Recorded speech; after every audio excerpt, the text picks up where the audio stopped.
다리오 왕의 조서가 내림에 유브라데 강 건너편 총독 다뜨네와 스달 보스네와 그들의 동관들이 신속히 준행하니라. 유다 사람의 장로들이 선지자 학개와 이또의 손자 스가랴의 권면을 따랐으므로 성전 건축하는 일이 형통한지라. 이스라엘 하나님의 명령과 바사 왕 고레스와 다리오와 아닥사스다의 조서를 따라 성전을 건축하며 일을 끝내되 다리오 왕 제6년 아달월 3일에 성전 일을 끝내니라. 아멘. 샬롬. 오늘도 하나님의 말씀으로 하루를 시작하신 여러분들에게 하나님의 은혜와 평강이 충만하게 넘치시기를 간절히 축복합니다. 오늘 본문 말씀은 이제 성전이 다 지어진 그 장면을 그리고 있죠. 하나님의 말씀에 순종해서 성전 건축을 다 이룬 유다 민족에게 어떤 축복이 부어졌는지를 오늘 함께 나누고자 합니다. 그리고 그 순종의 결단으로 인해서 축복이 부어지는 역사가 있었던 것이 우리에게도 동일하게 적용되기를 소원합니다. 하나님은 순종을 결단한 백성들에게 뭘 주시죠? 바로 형통의 축복을 주십니다. 14절 말씀 다시 한 번만 제가 읽어드릴게요. 유다 사람의 장로들이 선지자 학개와 이또의 손자 스가랴의 권면을 따랐으므로 성전 건축하는 일이 형통한지라. 우리는 여기서 성경이 말하는 형통의 의미를 깊이 이해할 필요가 있습니다. 제가 설교 중에도 많이 말씀드렸던 부분 중에 하나인데요.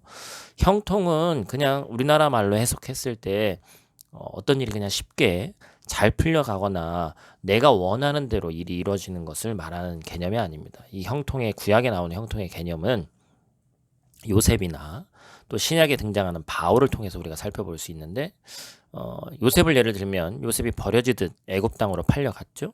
또 바울은 복음을 전했지만 핍박을 받았습니다. 그 누구도 요셉과 바울의 인생이 인간적 기준으로 형통했다 이렇게 이야기할 수 없어요. 그런데 성경은 이들이 형통했다고 증언합니다. 왜 그렇죠? 고통과 아픔의 현장에 하나님이 계시는 것. 여러분, 이 에스겔 말씀 끝자락에 보면 여호와 삼마라는 개념이 등장을 하는데 바로 하나님이 거기 계신다라는 뜻이에요. 형통이 바로 이것이거든요. 우리가 어떤 상황을 만난다 할지라도 하나님이 그곳에 함께 하시는 것, 그것이 바로 형통입니다.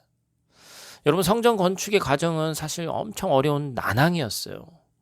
유다 민족의 우여곡절 끝에 고국으로 돌아왔죠. 성전 재건을 시작했습니다. 그러나 모든 일이 그렇듯 건축의 과정이 결코 순탄치 않았죠.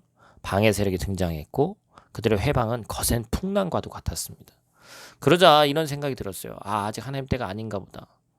우리가 이전 말씀에서 다 봤잖아요. 상황을 바라보는 인간적인 시선이 들어오면서 먹고 사는 일에 치중하게 되고 지연되고 성전 건축을 결국엔 중단하게 만들죠. 이때 하나님이 어김없이 말씀을 선지자들을 통해서 보내십니다. 바로 학개와 스가랴죠. 너희가 지금 당장 해야 할 일이 뭔지를 생각해라. 본질을 잃어버리지 말아라. 성전 건축을 먼저 해야 된다. 유다 민족에게 우선순위가 무엇인지를 가르쳐 주신 거예요.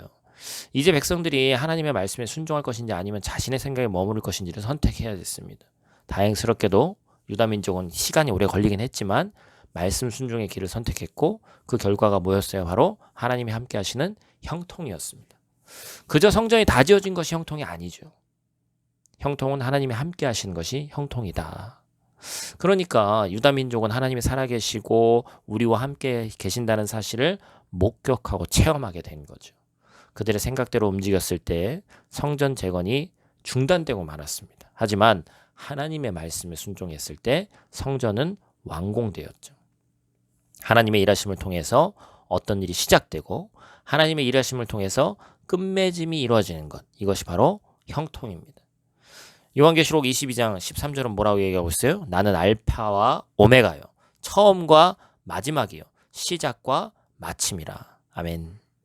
사랑하는 성도 여러분, 말씀에 순종함으로 알파와 오메가요. 시작과 마침이 되시는 하나님의 위대한 역사를 생활의 현장에서 만나게 되시기를 간절히 축복합니다. 사랑하는 성도 여러분, 이 큐티 시간 가운데 선포되는 말씀에 꼭 순종하십시오. 그리고 하나님이 내려주시는 형통과 참 기쁨을 경험하시기를 바랍니다. 저 여러분들의 오직 하나님만이 축복의 통로임을 믿고 온전히 말씀에 순종하기를 주님의 이름으로 간절히 축복합니다. 기도하겠습니다.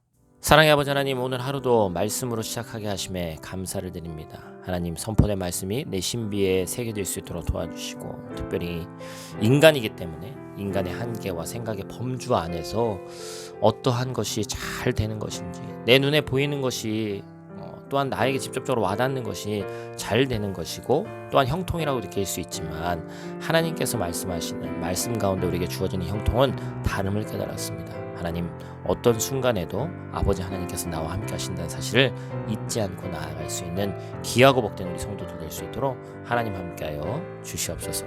오늘 하루도 눈동자와 같이 지키실 줄 믿사오며 예수님 귀하신 이름으로 기도드립니다. 아멘.